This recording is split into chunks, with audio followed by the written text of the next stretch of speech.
Israel launched strikes on Gaza City overnight, entering the first stages of a planned assault that includes calling up 60,000 reservists. The move comes despite widespread international condemnation and domestic protests. This is a live look right now. Anti-Netanyahu protesters marching through Tel Aviv. And this was southern Israel in the last 24 hours. Hostage families marching along the border with Gaza. Relatives of hostages were pleading earlier today for a ceasefire that would allow their loved ones to come home. Time is running out. The hostages cannot survive much longer. We cannot support more fighting. Inside Gaza, there are also protests and new evacuations. UN officials warning that people already racked by starvation may not have the strength to survive another move. I want to bring in retired General Barry McCaffrey, a retired four-star general and MSNBC military analyst. Can we just talk military first? And that is, what will this operation require if they're going to take Gaza City?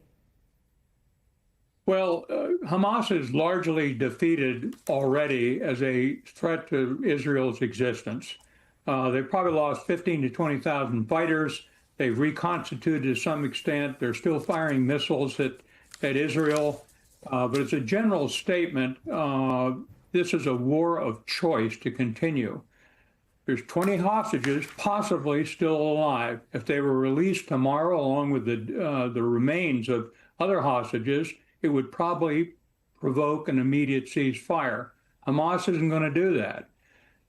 So Israel, which has suffered, by the way, some 7,000 killed and wounded, civilian and military, since this 2.5-year-old war has been going on, Israel is prepared to go in and sit on Gaza City and try and root out and dominate militarily the above-ground infrastructure. The strain on Israel's economy, the strain on Israel's defense forces is enormous. But I think we'd be unwise to underestimate, Chris, the absolute fear that 10 million Israelis have, surrounded by 400 million Arabs who wish their demise. And 7 October was a turning point in the history of this conflict.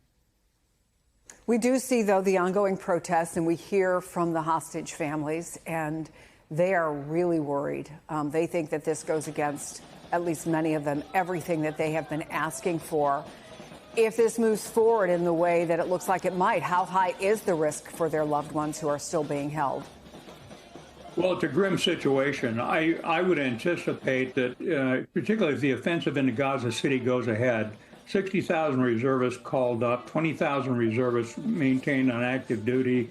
Most of the active military force Israelis have is focused still on Hezbollah to the north, as well as Gaza, as well as the West Bank, where you've got 500,000 Israeli settlers and 3 million Palestinians in conflict.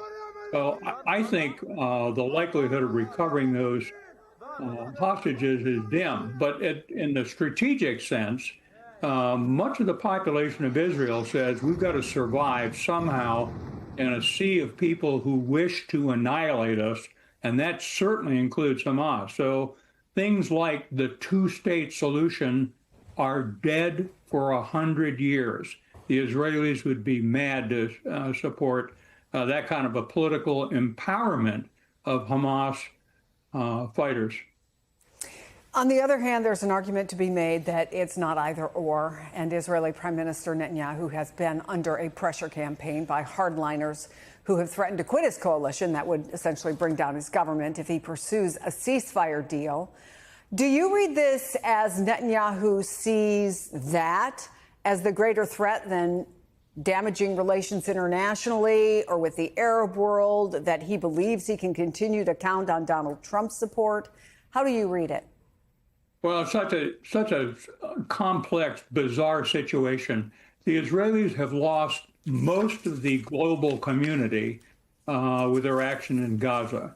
They're not going to get it back. We're about to have France and the UK both call at the UN for a Palestinian state, which is impossible to believe will happen.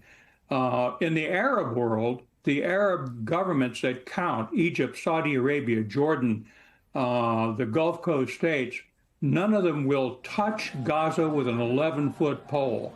They don't have anything to do with the Palestinians. They believe they're a threat to their own internal stability. The biggest wall in the Gaza Strip closes off Egypt from Gaza.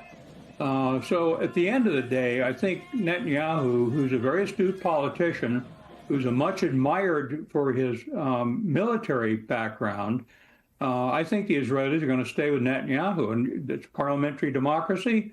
The votes are there to maintain this kind of an aggressive stance toward Gaza. At the end of the day, the Israelis are making a mistake. They really need to devote all their energies to trying to get some international body in there to govern Gaza on an interim basis. Both sides need a ceasefire. It's absolute tragic humanitarian disaster. Tens of thousands of Palestinians dead, significant impact on the Israelis in every way. General Barry McCaffrey, thank you.